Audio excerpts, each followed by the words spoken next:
Welcome to the Overheard podcast, recorded live in Banff. My name is Daniel Ruedl. With me always is my co-host, Matty Rage. Let's go. Let us go. Episode 3 of 4 today. No doubt. Ted, thank you so much for joining us. To all our listeners, Ted Christensen, current town council member and candidate. Thank you. Welcome to the show. If it's your first time joining us, please don't forget to give us a little like and subscribe. We look at the analytics every week. Matt, how many people is it? We have lots of first-time listeners. I think it's like 70% of our listeners don't subscribe. Yeah, it's a big amount. So if you're out there listening, out of the kindness of your heart, please drop a like and subscribe. Bring you plenty more episodes. We got lots more down the pipe. So join us. Hit the little bell so you get a nice little notification every time we drop a new episode. Before we get too far into things, Ted, we got to check in with our friends over at Drink Shaft. They've been winning all kinds of awards. How do you like it? It's different. I don't usually drink non-alcoholic beverages out of the can, but this is good. Right on. Let's check in with Drink Shaft. We'll be back with you in about 20 seconds.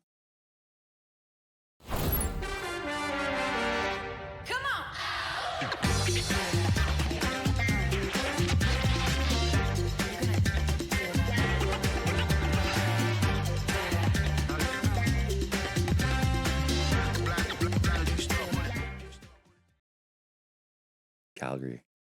Calgary. Yeah. But just outside. We are back. If it's your first time joining us, maybe if you never met Ted, we got a little bio for you here. So Ted Christensen is a lifelong Albertan, born in Edmonton and raised in Bon Accord. He jokes that he made it all the way to Banff, first arriving in 1976. Leaving and returning a few times and building a wide circle of friends that keeps him closely connected to the community. Banff is also where he met his wife, Barbara, and where they raised their 2 daughters, staying deeply involved in local life and the community along the way. Ted has served a total of 11 years on Banff Town Council. That experience has reinforced his commitment to ensuring the voices of residents, families, and frontline workers are heard. For Ted, Banff isn't just a place to live, it's home, and the values of family, work, and community guide how he serves. He's currently a sitting council member running for re-election, aiming to keep a steady voice for the people of Banff. Thanks so much for taking the time to join us. How's the day been so far, Ted? My day so far? Yeah.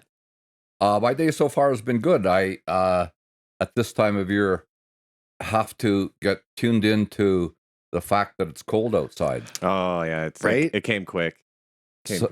So I saw someone the other day and I wished them Merry Christmas and I got a laugh and commented that it was cold because Albertans and people in Banff always like to talk about the weather. Of course. And so I said, yes, 4 layers today.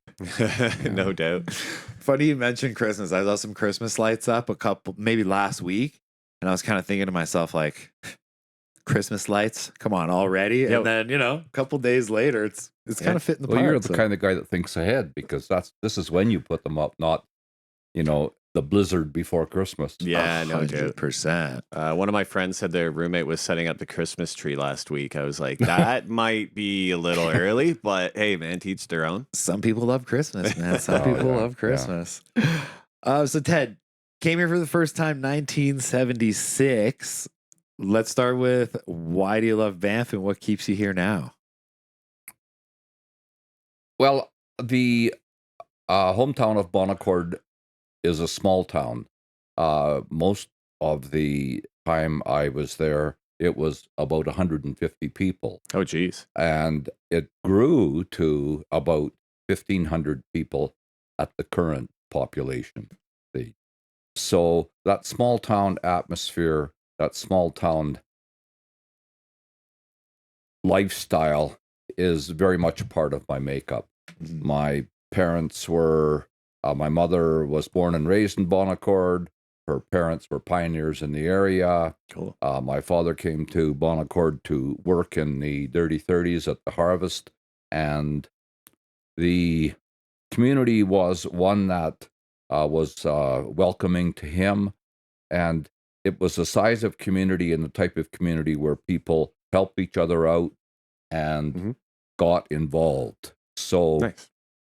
that's my background. My mother was on council for 15 years Wow. in Bon Accord. Very Amazing. So, Runs in the family then. Yeah. well, I say it does. So I came to Banff. I came to Banff because I just got back from some overseas travel, and I needed that vicarious travel experience. I couldn't afford to go anywhere else. I didn't have any money anymore. I came back home with $60 in my pocket, and the folks said, "You're welcome. Come in." We've been there for sure. Oh, yeah. So I stayed in the hometown, got a job, worked, was welcome to stay longer, but still needed that challenge of meeting new people. Mm-hmm. So I came to Banff to work. What a place to do that. Huh? And here I am, still working, still partying. I love it. What advice would you give to someone that's looking to make Banff their like long-term place to stay? That was a good question.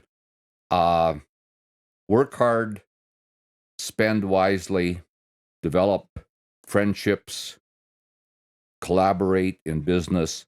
And one of the better things I was prompted to do in Banff was start my own business. Nice. Because then you can make your own way. And as you have both figured out, there are markets here that are just waiting for someone with initiative and ambition to jump into them.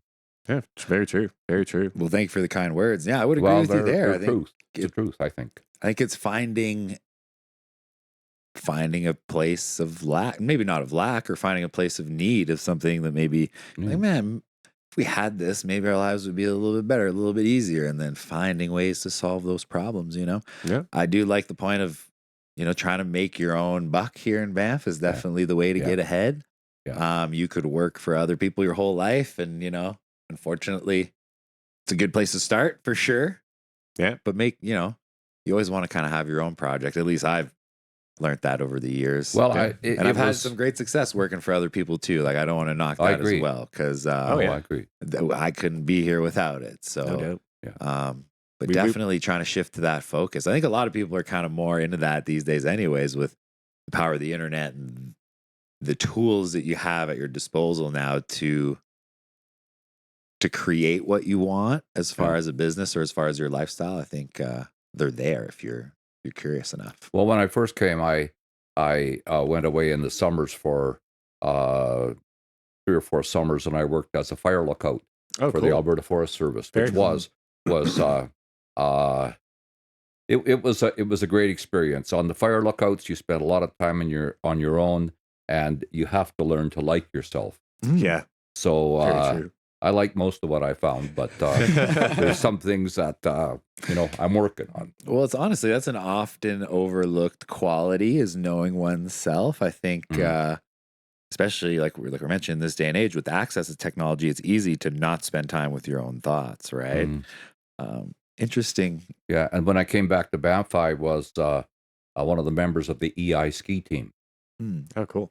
Yeah, you've heard that one? Yeah, for sure. Government-sponsored ski team? Yes, government-sponsored ski team. Until I got prodded by, some friends saying, well, your brain's a muscle too, so what are you going to do with that? So got working, went to school, did my apprenticeship here for my electrician's ticket. Amazing. One of the best things, because that gave you, having a trade, having a skill gives you the independence. For sure. Which was, one of the reasons that I'm still here. And you were able to start your own business. Plus, I met this woman, Barbara. Yeah. That always helps keep you around. Most definitely. So you've been in Banff for a long time. The housing landscape has definitely changed. What's your personal experience been in the housing market of Banff? Well, if I would have saved all the money I partied with and bought a house or two, and I could have with a bigger commitment at the time, I would be one of the perhaps an absentee landlord, but not full time because this is home. But I would be more of a landowner. There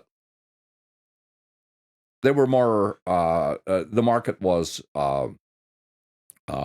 softer, not softer, but it didn't cost as much to get in Right. then. The barrier to entry And- is much lower, and I feel like Yeah, there you sometimes, go. That's a term. like, people tend to not vilify it, but tend to, like, I don't know, hold it against a certain generation for having that lower barrier to entry. Mm-hmm. Um, And it was much more seasonal then. So No, exactly. housing shortages were mainly, accommodation shortages were mainly in the summer.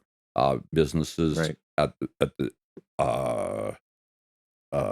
There was a transition. Businesses used to close down in Banff for the winter. Not when I yes. was here, but it definitely slowed down on Labor Day, and the staff numbers required were fewer, and there were houses vacant. So it wasn't the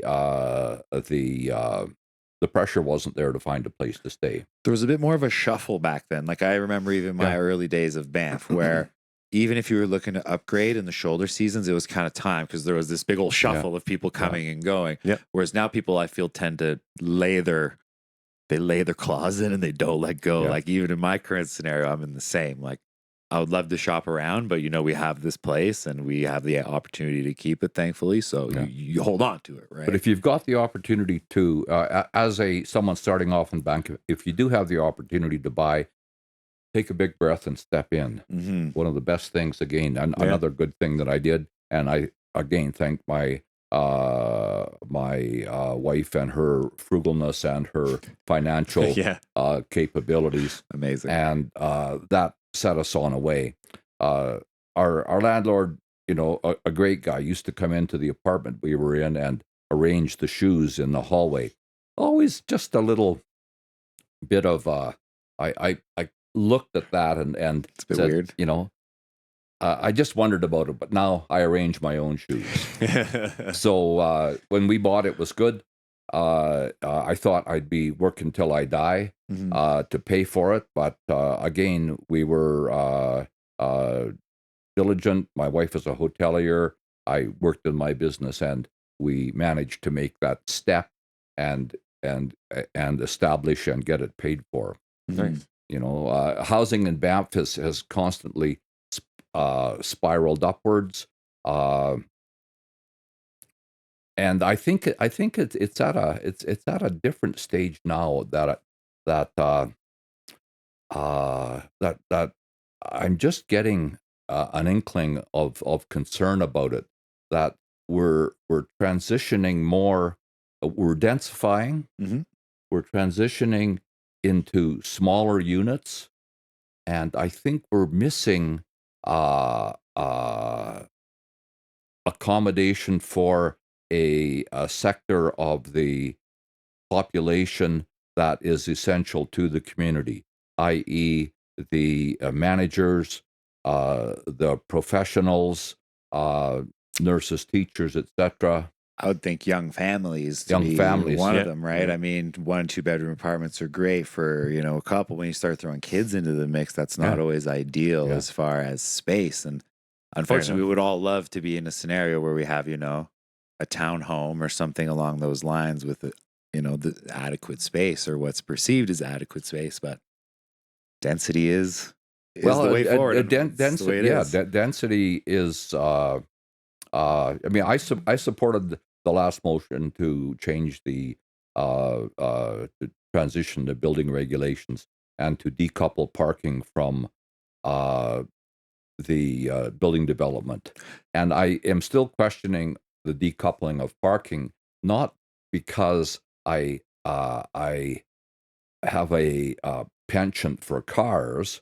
I mean, I drive a car because I need to, I like to, but I don't have a bond with it. It's a tool. But because when we've decoupled it, there are a number of people in town who rely on vehicles for their livelihood, for their family, to take the kids to school, to pick up the groceries, and it's going to be it's shifting the responsibility for parking onto the community as a whole, because where are you going to park your car? I'm glad you brought that up because it is. I think I don't know if You, I you have. did touch on that in another question, I think. Yeah, let's just get into that one now because that's been, I think, the biggest pushback when it comes to these new bylaw Yeah, changes yeah. is specifically the parking. I don't think like density is a reality. I think if you want more housing, it's going to have to be more dense. That is just a Mhm. reality. There's no avoiding that. The parking is something that we do have a say on. And I think a lot of people are kind of worried that that's a slippery slope towards maybe causing more traffic congestion or you said you voted for it. I voted for it, and I question now because I didn't see the I didn't see the explosion of apartments and housing units being built. Yeah. I didn't imagine it. I thought it would be A slower slower, transition. Yeah. but my gosh, here we are. Coming Let's say on we're strong. talking 400 plus units Yeah. that are kind of in development or in various stages of being approved for development. So yeah, we're So We're now there. we've got another problem to deal with. Mhm. We've increased the density, have more housing, but what are we going to do for those people who see their vehicles as an integral part of their lives? You know, Right. my family has e-bikes. I don't ride one, but I have a bike. You know, and I have a car and I have a truck because I was in business. But Yeah. Yeah, fair enough. you know, now because we have our place, we have parking as well. So, Mhm. but someone coming in and getting a place and not having a car is going to have another barrier to get through. So we've created another barrier. Well, I think it's the natural progression of laying roots here is, you might not have a car when you get here. You end up here, you get a little bit more stable. Maybe you want to go do some hikes. You want to go to the ski Yeah. hill. Kind of the next progression is getting a vehicle, Yeah. right? fair enough. So I don't know. I think that's, again, that probably the biggest, not the biggest topic, but when it comes to the bylaw No, changes, as far as that, people are I think very, it needs more discussion. for sure. It Yeah. needs just what we're doing now, talking about it, batting it around. And I don't think Thinking anyone about is it. opposed to revisiting it neither. I No. think we need to make that quite clear. It's been kind of vilified, but no one that we've spoken to currently sitting on council has been opposed to revisiting that bylaw or amending it or, making the changes that are Yeah, necessary. I So, think we've had good feedback from I get it all often when I talk to people. for Like, sure. Yeah, fair enough. what the hell are you doing with the parking? Jesus. Do people come up to you that abruptly Oh sometimes? yeah. Yeah. No, I talk to people who just take it right from the hip. For sure. For sure. Yeah. Too funny. Anyway, I rambled on that one. So That's okay, no problem at all. When it comes to housing affordability in Banff, what are the steps that we can help that side of things? We talk about this term of affordable housing.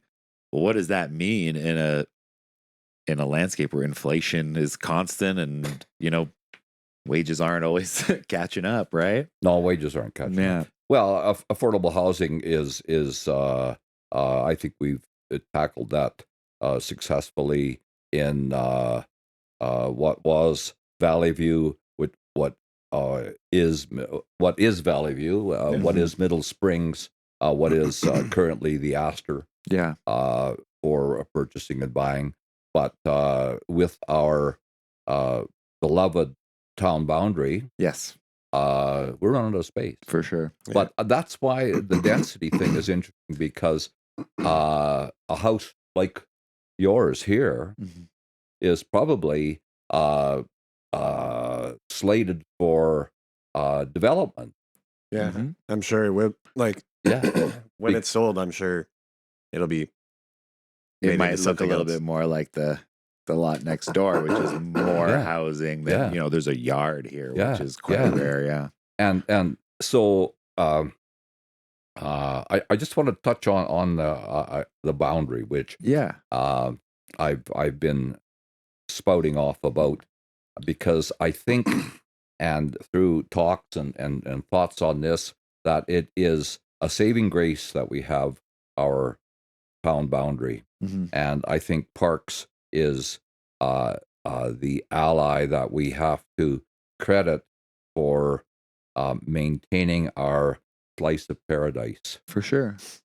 Because I just look, 20 clicks down the road, and I see Canmore dealing with out of control development. Yeah, growth. Out of the town's control. For sure. Oh, For big time. sure. They tried to fight it in court and lost over it. So pretty wild stuff for our neighbors. Yeah.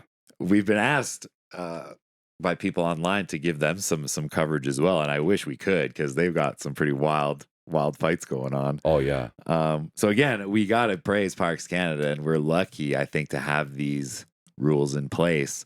I don't think anyone would ever suggest opening up the town boundary for more housing. I think creative solutions are needed to work with what we have. Of course. Well, there's been concern raised by those who've thought deeper and talked more on it, that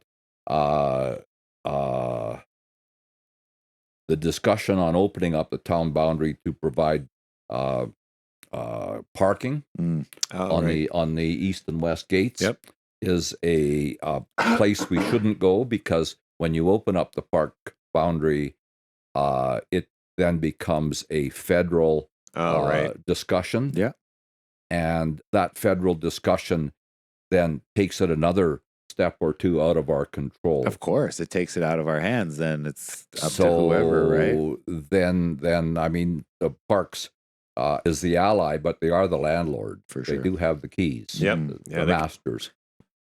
And again, I think most people's concern lies in protecting this place when it comes to the town boundary and parking. Like, if you love nature, I don't think you would love paving it. Well, Joni Mitchell said that too. Right? Yeah. So that's kind of where my concern lies as far as zoning and town boundary, that kind of stuff. Is intercept parking is a great idea, I feel, as long as it doesn't happen inside the park boundary. If it happens outside, great.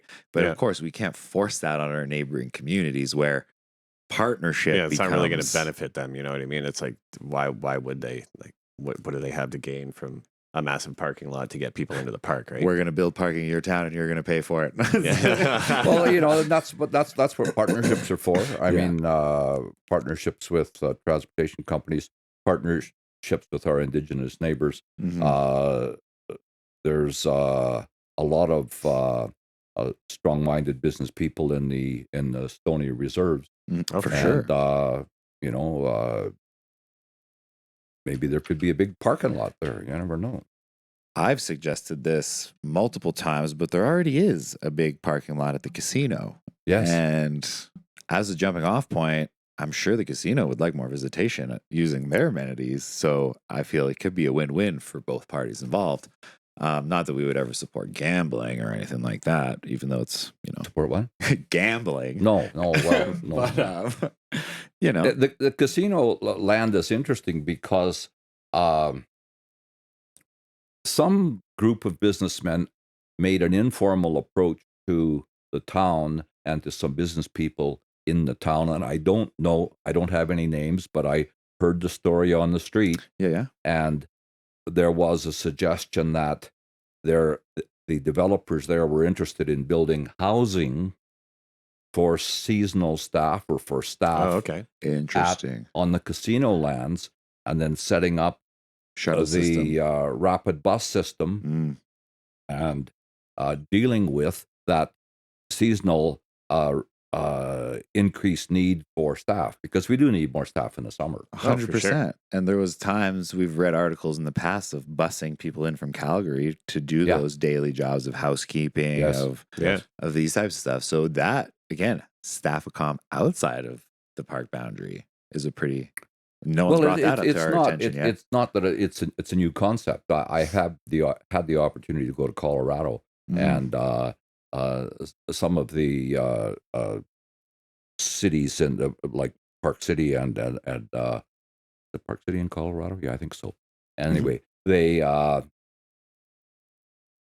some of the people that I spoke with travel 50 clicks for sure. Yeah, to go to work. Yeah, by bus, by car to work, because it's too expensive to live in the town and because there's no space. Right. So I don't know. Is that somewhere we want to be in the future, like where our frontline workers can't afford to live here? Or do you think that something that Well, could. there's a lot of talk about we need to provide accommodation for those who work here. Those who work here need to live here. But I think that is if we keep increasing the requirement for staff, I think the reality is that staff are going to be coming in from out of town and out of the park. At some point, it's gonna Right. have to be a reality, right? You know, I mean, and there are again, there's precedents. So you know, in the U.S.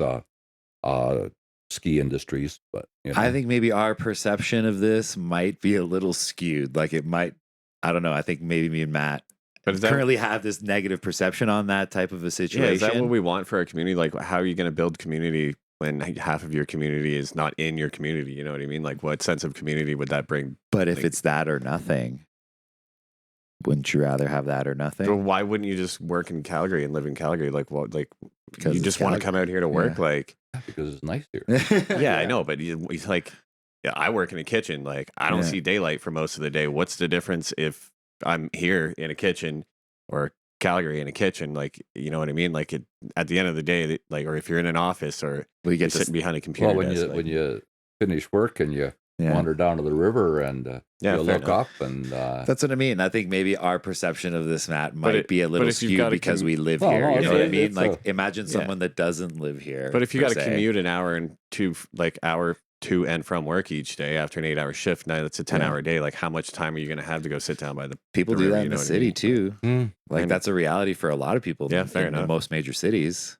Fair enough. But now we're into the crowding thing too, because the crowding course. thing is what Right. you know, with the increased with the need for more staff, the densification of the houses, the community gets more dense.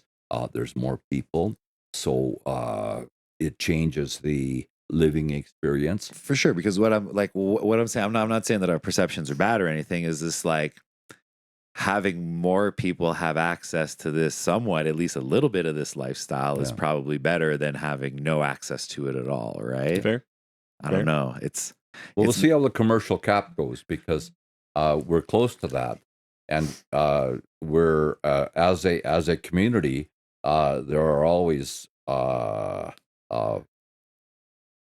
business owners who are pushing that commercial cap, Right. pushing, and some of it is not just from independent business people who are, of course, looking to make their livelihood in Banff, but Of it's course. the corporate interests, Mm. and not just the local corporate interests, but the multinational corporate interests Yeah, fair that enough. are building bigger, requiring more, pushing for more commercial space, needing more staff, Mhm. buying houses that were suitable for single family dwellings and turning them into staff accommodations. Yeah. So Right. there's a large influence there that is virtually unchecked. And who should check them? How do we? who how should do- check how- them? How do There we you check go. them? You know what I mean? Because there, I think there you go. And I don't know the definitive answer to that. Mm. I see where those influences have overrun other tourist towns. I Mhm. did have the opportunity to spend some time in Malaga, Spain, when I was critiqued for taking a longer holiday one time. Interesting. Yeah, no, I was over there, and I had the opportunity to extend my vacation because the conference my wife was on, was transferred to Malaga, Spain. So I went to Malaga, Spain, and after we had a prearranged holiday set up in first time in the Mediterranean. Anyway, so I got critiqued for taking extra time because I missed some meetings, Oh, fair enough. But I didn't know town council weren't allowed to take holiday. oh no, we're allowed to take holiday. Yeah. But I should have Zoomed the meetings. I zoomed the Uh-huh. council meetings, but I didn't zoom the subcommittee meetings. Not Okay. the subcommittee, but the where councilors are also on 2 or 3 other Yes. Yeah. Exactly. organizations. So I missed 3 or 4 meetings, Mhm. but I got to see Malaga, Spain, and I got to see Dali's hometown of Figueres. Amazing. Oh, it's fantastic. That's cool. Very But cool. I also got to travel there, and in the conference my wife was at was a Skull conference, Mhm. and that's where it's an international hoteliers organization Oh, cool. where they do business over the table with a meal and a glass Yep. of wine. Yeah, right on. And anyway, so we did get an inside look at some of the development in that country and how do you control it? Mhm. There was I'm raving now, but No, give me a wave if No, not. go But on. there was a developer there who was buying land adjacent to the airport to create a new community in addition to Malaga, Spain, because he was buying up all the industrial land because he saw that there are 22 million people flying in there a year, and he could make a tidy profit on that land that he bought and developed. No doubt. So here we are transitioning back to Banff. We see there are now 5 million people coming in here a year, and we have an opportunity to develop some more land and to make some more businesses. And it's going to just be another, not just be, but it's going to be another step in the continuing process of the growth of Banff. And Mhm. I think the one thing that we could use to our advantage to regulate or control or to slow down and to maintain our slice of paradise is rely on Parks Canada's judgment regarding the need to reside law, the commercial cap, Mhm. the perimeter, our fixed boundary, Yeah. and the great emphasis they have on protecting our environment. Yeah, You fair enough. know, Because and yeah, we're very lucky to have the overlords of Parks Canada to I kind think of so. oversee and protect think us, so. right?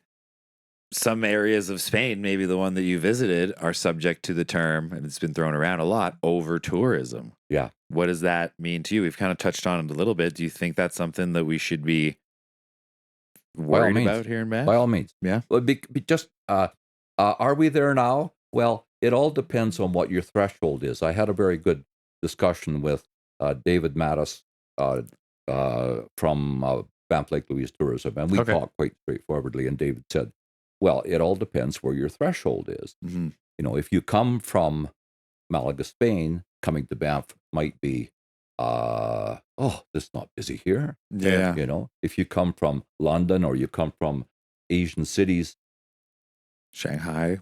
oh, this is great. Yeah. But we come from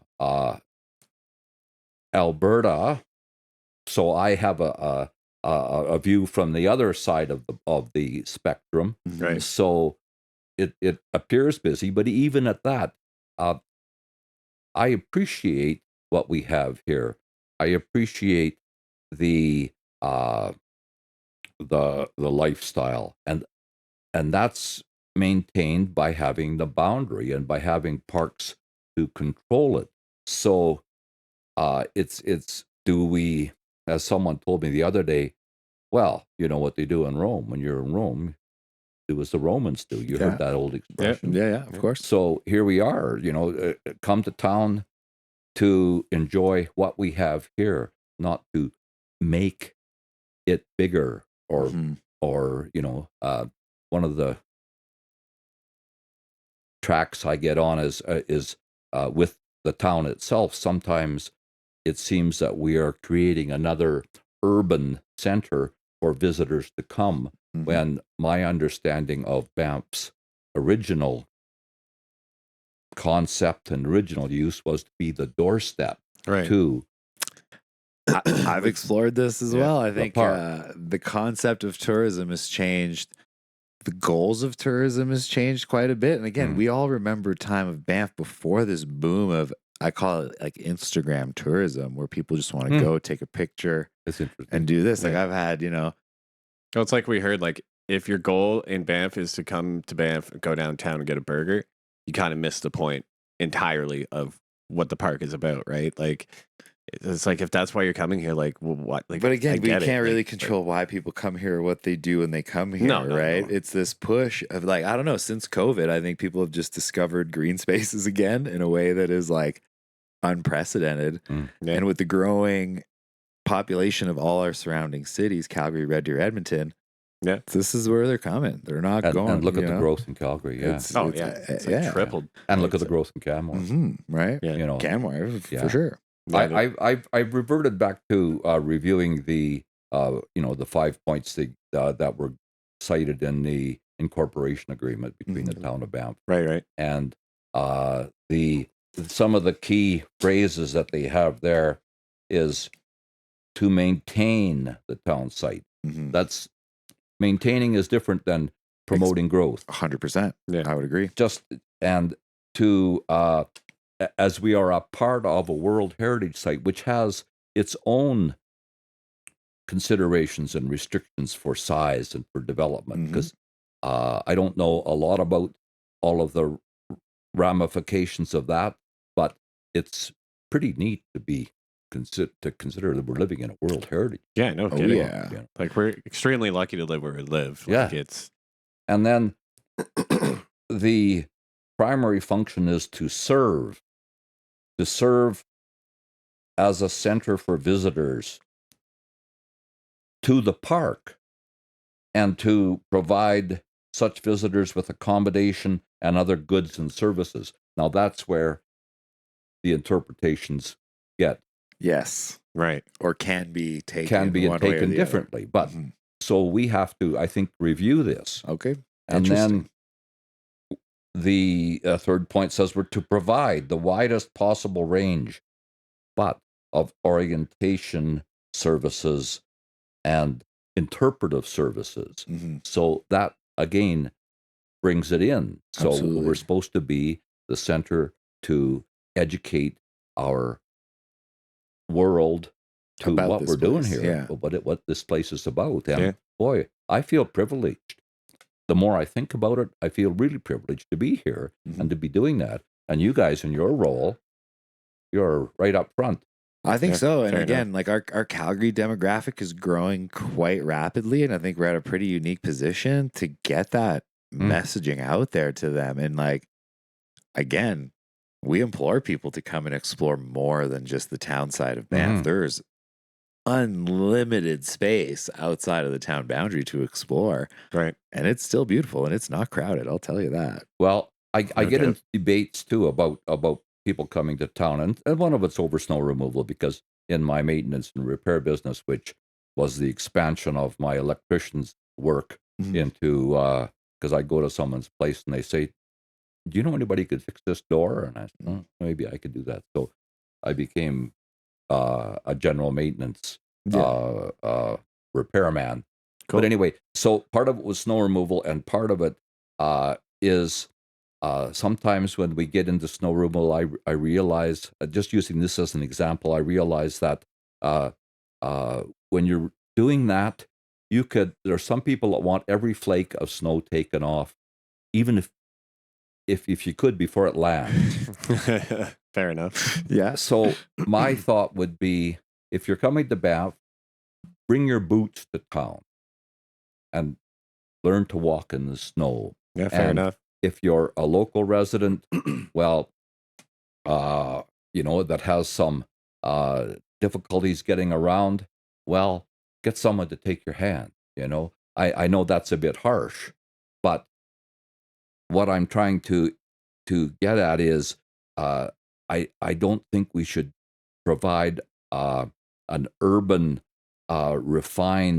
necessarily a refined service for our visitors. Okay. You're in Banff now. Put your boots on, get your bear spray out. Deal with the mountainous. Deal with the mountain lifestyle. We all learn, like, pretty quick when you get here. It's like you're gonna be walking on ice for like a Well, there you good go. portion of the year. You know That's what I an mean? Like interesting take. I Like, walk around in vans all winter and I'm fine. But hey, man, Yeah, and that has a whole lot of other things that go with that, as oh for you sure. realize. You Yeah. know, I mean, Get some cleats, get your bear spray. Like yeah. you know what I mean? Like and one of the pushes for like Banff is and has always been a party town, oh yeah. but many people come here just to party, Mhm. and the partying is drinking and drugs, and often in excess. yeah, fair enough. So we've had a proposal by Vemini, and I'll not pronounce the last name, Salvanandan, one of our emergency doctors, Okay. and a letter signed by 13 emergency doctors asking council to consider some actions against overuse of alcohol and drugs. Oh yeah. And one of the suggestions was, would you consider closing the bars earlier? Interesting. Now, take. is that going to get a reaction from the businesses? Oh, By all 100%, means. Yeah. Oh, big time. By all means. And the residents too. But the state of it is, as and Bemini is a studied advocate who has a social studies background as well as a medical background. Mhm. So she has suggested that anything we could do to reduce the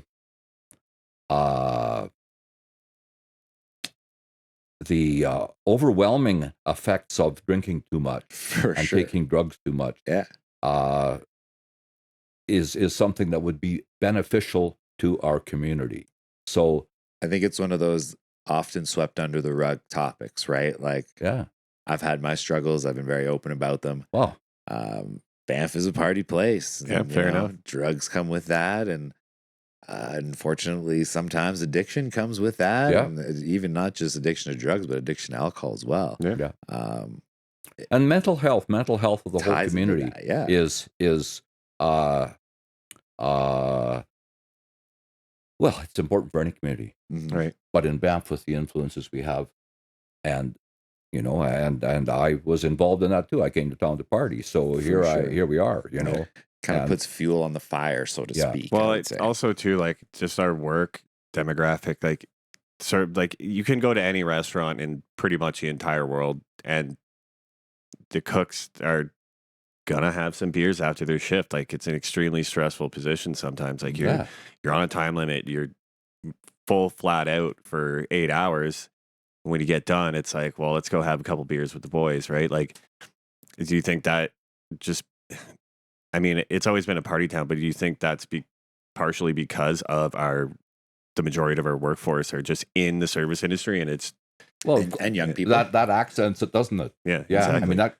Yeah, correlates. yeah, I no doubt think. about it. yeah, it's like you could go to any restaurant in town. I guarantee there's a couple of hungover dudes back in the back Yeah. making your food, and it's just it is what it is, man. It's like Well, I didn't know that the physicians and that were making a plea to the town for more support. Like that should be a pretty big red Making a what? flag. Like that the physicians are making a plea to the town Yeah. for more support. Yeah. That's a huge. but can the red town flag. regulate that? Because like that's all AGLC regulated, right? Like as far as liquor sales go, you know what I mean? It's like Well, I don't know, Matt. I'm Yeah. not sure how you regulate that. Good question. I will find out. But Absolutely. can a community restrict the operating hours? Can a community restrict the number of businesses that sell alcohol? Can a right. community restrict the number of outlets for alcohol liquor stores? Go back to dry Sundays. Well, I don't think that would fly. I don't know. fly. You have to don't think come by that'd my fly too place. Then. I'm just joking. Yeah. Anyway, I'd like to take it back to. sorry. I get into a rage. No, that's okay. This is why we have these. Like, I like kind of getting on tangents and off topic. But when it comes back to over tourism, I just want to ask you, what are your thoughts on whether we have a car problem or a people problem, right? Like, I think we've floated that idea around. Yeah. I don't think anyone's opposed to the amount of people that are in town. I think it's more the vehicles and the traffic congestion that come along with it. Well, at certain times we have a car problem. We have a car problem because locals are inconvenienced, tourists are inconvenienced, and tourists are those who we are showing our best face to. Yes. Right. People come into town and can't find parking spaces. People get caught in delays. People are looking at the mountains and not paying attention to the road. And I've done that in tourist places. Of course. So I think now the problem is manifest with vehicles, but the people who have thought about it and traveled to other places and discussed it realize that this is just the first step towards having too many people. And again, so the definition of too many people, it depends on what your threshold is. Yeah. I do think that the Grant Canning's proposal for the Stewardship Council has lots of merit, 100%. without doubt. Yeah. But the concerns I have, and I've talked to Grant about them, are we still need something to solve the immediate concerns of congestion, traffic congestion on busy days. And if we don't have it right, if we put something in effect and we don't have it right, we can change it. But those are the markers that we need to develop this stewardship, this goal of what's the human use management. But we could keep on discussing it. I tease Grant because he's an academic. Yes, you like to study it, but what are we going to do right now? What do you think the short-term Well, solutions I think the short-term solution would be to control the traffic on busy days, and let's see how raising the parking rate goes. Could we put it at $10 an hour? Could we? And there's supposed to be some legal considerations about whether we can stop vehicles coming to town or not. Well, I think that is Parks Canada has already shown that they can restrict vehicles in certain areas. I don't know how we would do it, but there are some who have suggested that there could be a reservation process that if you wanted to come to Banff, you got in touch or you got in contact with the reservation situation to see what the bigger picture was. You wouldn't be reserving a spot. You'd be reserving a space in the broader community. So is there a way we could do that? Leslie Taylor mentioned during one of her discussions at council that there are those facilities, those capabilities in other communities. That's what I think we have to develop, and so you would support a cap on vehicles or some type of reservation system? At certain times, without doubt. And I think the other thing we could do is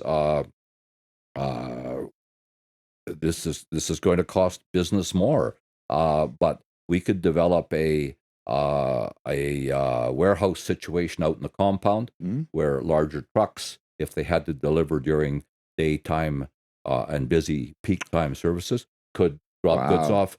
That's already been happening with some of the deliveries in busy days. They stop out in the compound and they offload into vans. But maybe we need something that the town could support to set up. Now that's interesting, to keep all those extra 18-wheelers out of this. And well, they did, like, the drivers will be the first one to tell you, like, coming down here in the middle of the summer with an 18-wheeler to try to get down the alleyways, nightmare to deliver to the restaurants is like an absolute nightmare. Well, you'd see that at for sure. Every single delivery driver in the summer is a little bit more on edge than usual. Just trying to get to where they need to go, right? Like, especially that is across an interesting solution. And then buses could stop there too. If you have to deliver in the busy times in the day, no, you can't, because you got to stop your bus out in the compound and use existing room transit. use existing transit, Right. give people an e-bike. And what about a pedicab? I don't quite understand why. We had 2 or 3 companies a few years ago, well, maybe several years ago, who put pedicab requests in to have that shut down. I'm not quite sure why. I know that the town of Banff makes money from the licensing of the taxis, Yeah, and Oh, fair enough. maybe that was that has something to part do of the with it. consideration. But why wouldn't the taxi companies put a pedicab system together? Interesting. Maybe it's an insurance scenario, because insurance drives many considerations that I am not, totally familiar with. Oh, fair. Yeah. How does the ARP, like the train station ARP, fit into the future of Banff as you see it? Well, it's unused property and unused land, and it needs to be developed. No, fair enough. But the arguments I've heard are that the development is uncertain, because there's talk about going to the north side of the tracks, where the Fenlands is. Yes, and an then area that's been you run vowed. into the difficulties of, again, pushing the boundaries, and the wildlife corridor is a reality. Oh, for sure. And some would argue that it's very necessary. And one of the main choke points as far as wildlife movement, you talk to the Biosphere Institute or naturalists and people that are really invested in protecting the nature here, and they're concerned about that choke point, right? well, it's between the tracks and the fence along the highway, and Pretty narrow. Yeah.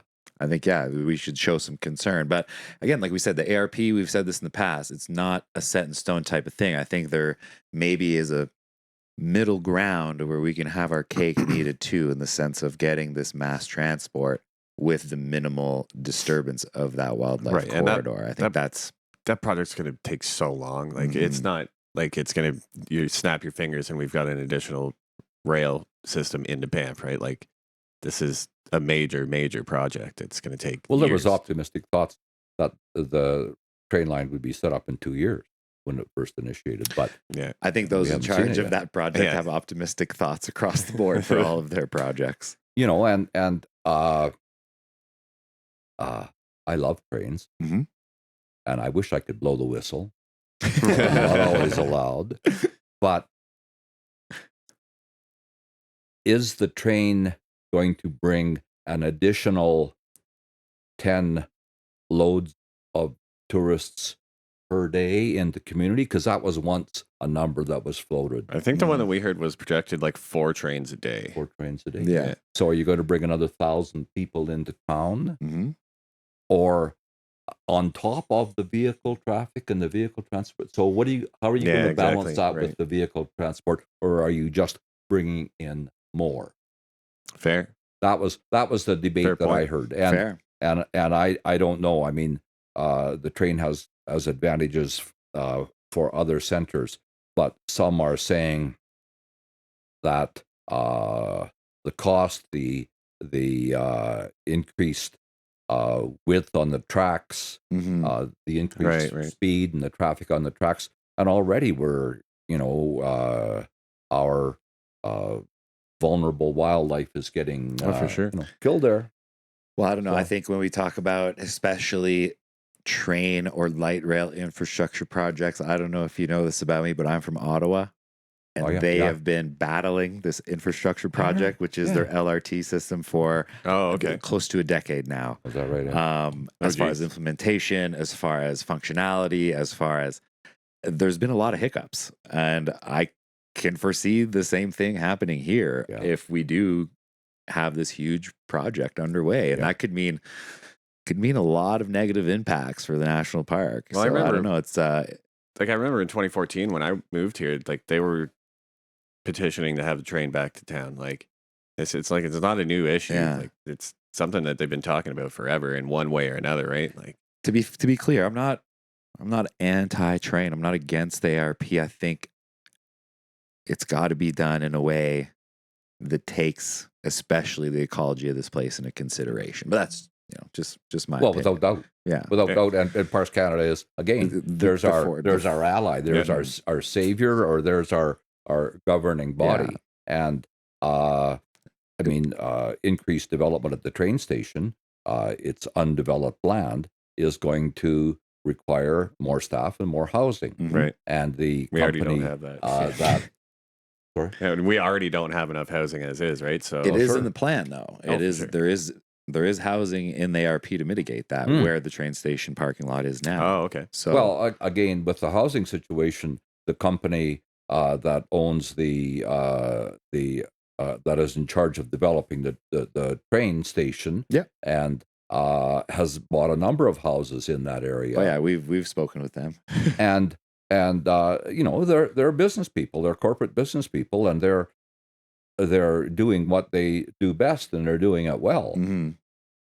But their goal, half a dozen homes that would be suitable for new families, are now staff comms, mid-range professionals who, if we don't have those in our community is really going to be struggling for that balance and that service that every community needs. I would If agree. we don't have doctors, if we don't have policemen, we're already short. Teachers. We're already short of police because the police have difficulty in finding, the RCMP have difficulty in finding accommodation for their staff. Okay. And I don't know why I was on the police advisory committee, and I still don't quite know why we have 20 RCMP officers. I think it's 20. 20 slotted for the community, when other communities that have, if you consider we have 10,000 people, okay, 20 police is not bad, but we have 20,000 more people a day in. As far as tourists, yeah. So, our bylaw are already, our bylaw department's going, so how are we going to provide that element of safety for our community? True. When when the floods happened, I knew someone that worked at Craig and Canyon at the time, and they had gotten word to me that they were told to not report on the lack of emergency services that were available during that time, because a lot of them had been diverted to other areas, and they were specifically told to put out messaging that everything was all good. But the reality was that everything was diverted to other places. So when these things happen, the fact of the matter is there's not much policing going on. Unfortunately, a lot of small towns have police reports in the weekly paper or on a regular basis available for the community. You don't see them here. Well, I think that's for just, obvious reasons. That's just I get it. You don't want to paint Banff with a poor color. You know what I mean? It's just you don't want to talk about someone was killed or someone died. Someone was assaulted. Or you know what I mean? Yeah. It's you'll never see that in the papers. You'll hear about it word of mouth. They found somebody, deceased or whatever. But you'll never see it in the paper because maybe it could be the Overheard and Banff police report. There you go. Hey, maybe there you go.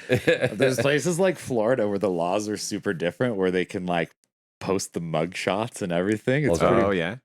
You ever want to all seriousness, this is a joke. Okay, this is a joke.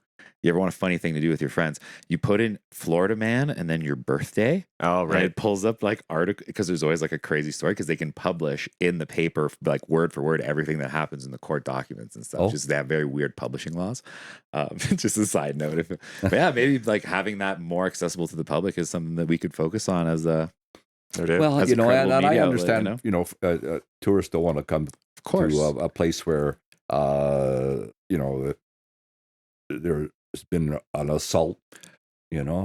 But also, we don't want to paint the picture. Banff is a safe place. I don't want to paint the picture that there's so much of this underbelly crime happening, because there isn't. I used to live in a house where we didn't lock our doors, but we didn't get keys when we paid the rent, because he's there's always someone home, whatever. Banff is a safe place. I know we've seen some unsafe things happen in the past, but You only We're really still have not a major city, but I think, maybe when we do have the influx of tourism, maybe we should have an influx of security as well. Well, you're right. You're right. Yeah. I mean, that's one of the balances that counselors try and find is that Mhm. balance. But walking downtown at 10 o'clock some nights on a busy night or later when the bars are getting out, I've been confronted, and fortunately my friend was a big guy, and so that was all it was. But Mhm. those instances happen, and they really sully the reputation and they threaten our paradise. For And sure. so no doubt. that's one of the reasons I think Bemini has in mind the Right. earlier closing for bars. Mhm. I don't want to go and tell my friend the bar owner or my friend the bartender, To make less money or yeah. To make less money. I mean, in Australia they have early openers, so you For could sure. go at 6 o'clock in Lock-ins. the morning Yeah. and Crazy. you can start drinking then if you really want. That's dangerous. Yeah.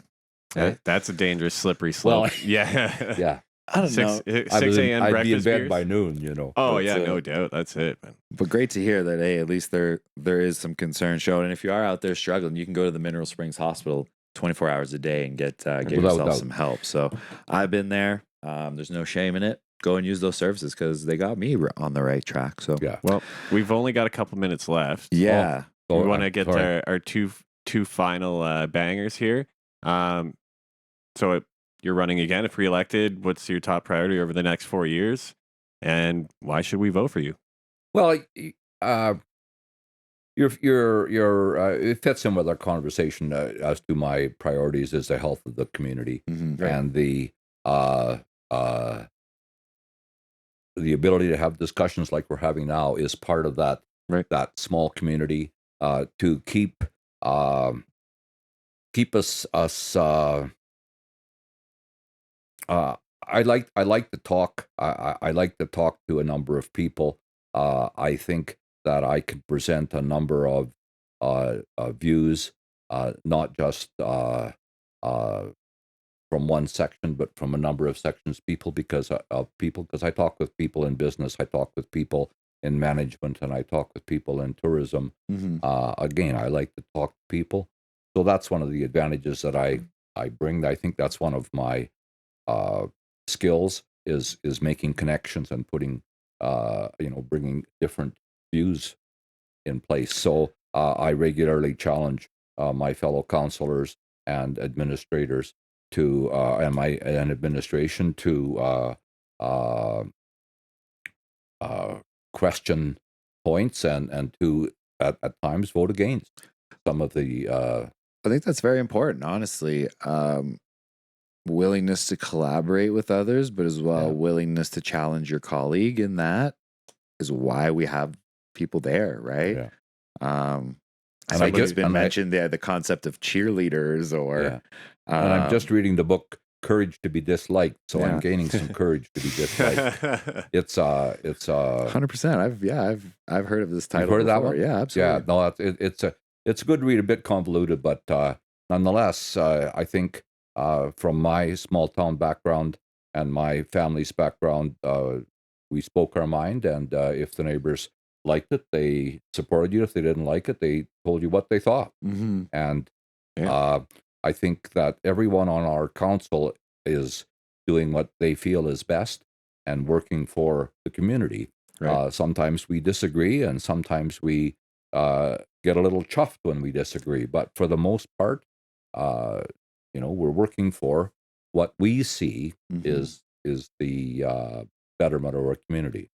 Well, I think when we're talking about politics these days, the subtle art of agreeing to disagree, or you know what I mean? Just because someone doesn't have the same view as you doesn't mean they're against you or doesn't mean they're your enemy. People are allowed to have different views or even change their views for that matter. Yeah, no doubt. That's a good one too. I Change think their views. especially people on council have been painted a certain way for having one view and then changing Yeah. it. But I think it'd be naive to expect someone to keep the same views when they have access to all the information. I think it's something that Well, should be sometimes celebrated. I people say, "What are you doing? How are you doing that?" And I say, "Well, I talk to my wife, I talk to my family, I talk to my neighbors, I talk to the guy down the corner at the gas station, I talk to you guys, I talk to the guys in the street. I go into council with an opinion, and then everybody disagrees with me. Yeah. It's a strange. So- It's got to be a strange position to be in sometimes. For Sometimes, sure. but Yeah. then I have to learn to move, Right. and hopefully I have to learn to be better at presenting my point, Fair enough. because Okay. they're not just my points; they're the points of my You're wife, my representing the family, people you that guys, voted the for you, yeah. neighbors, the guy at the gas station. So Fair.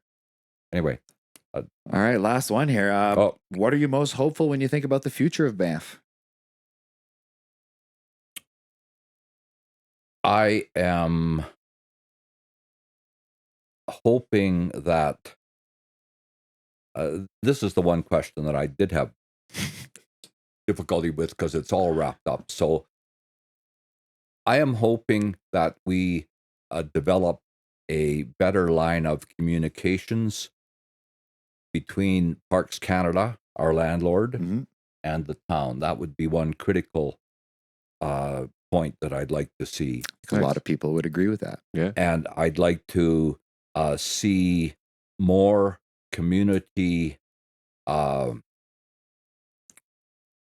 hall meeting. Mhm. And you understand the value of that from More your public input. Yeah. town hall meeting that you're having here. Yes. I mean, the one. Our whole show is one big town hall. Well, Yeah, no, okay. So the communication is going to be critical to solving these problems. Again, I like the notion of a bigger picture. The Bow Valley Stewardship Council Mhm. makes sense to me. That we start collaborating with our neighbors in Canmore, Jasper, other mountain towns, Mhm. because there is a bigger picture here, for and we sure. start collaborating with our other towns in the province. I could see us having as I flippantly put it, a parade a week, like when Vulcan brought their car up here and their staff up here and their council up here to show their car in the Canada Day parade. This was helping a small town in Alberta. And in turn, if we do that, people come to Banff. People don't come to Vulcan, Mhm. Right. as a generally speaking. So if we help our surrounding towns, then wouldn't they benefit by helping us when it comes to sitting down with the provincial government and saying, "Hey, we need more money"?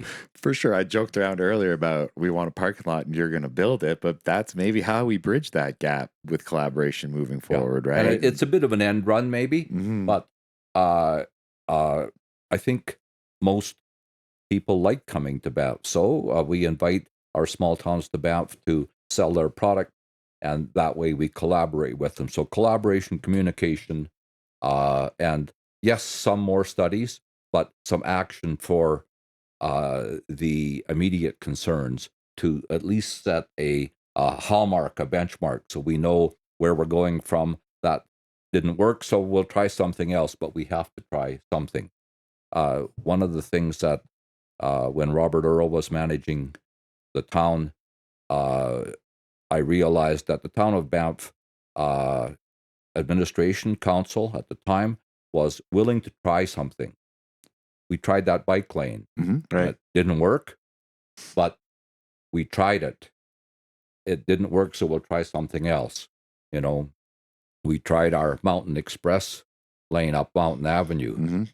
and some say it's working, some say it doesn't work, some Depends who you say ask. who is it giving advance to, but we tried it. Mhm. We try Fair. things. We're bold, and that takes the collaboration, that takes the working together, and that takes being able to talk to people and to go to council and present your case. So Mhm. that's what I'm planning on doing. I think that's been my venue for past years, and Fair enough.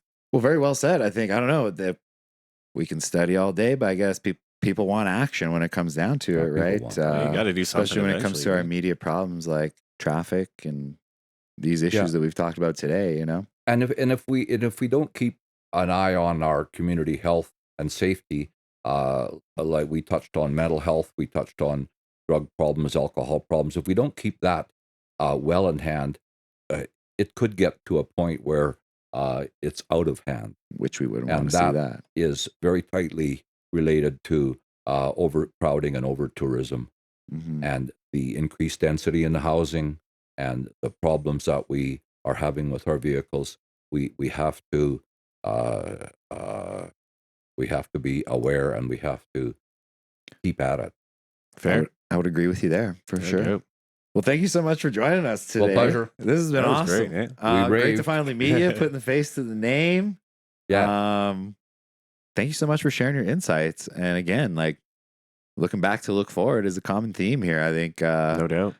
working with the framework that we have to move forward and figuring out how we can get everyone to enjoy this place, you know, residents and tourists alike.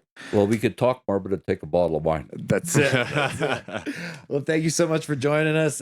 This concludes our third episode. If you're still with us, which I hope you still are, make sure you hit the like and subscribe. Plenty of people dropping by. Don't be one of the 70%. Be one of the cool 30% that hits us a subscribe. Hit the bell so you can know when our next episode will be out shortly. No doubt. Got one more coming to you today. Yeah. Got to give big thanks to Drink Shaft, big thanks to Rosencrown, Always, big always. thanks to the town of Banff, everyone taking the time to chat with us.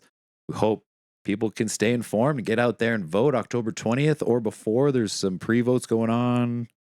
Thursday? Thursday is the Thursday, I next believe, one. Go yeah. on Thursday. Yeah. So if you can't make it on the 20th, make sure you make it out on Thursday. That's all the time we have for today. Like every week. We'll see you next Tuesday.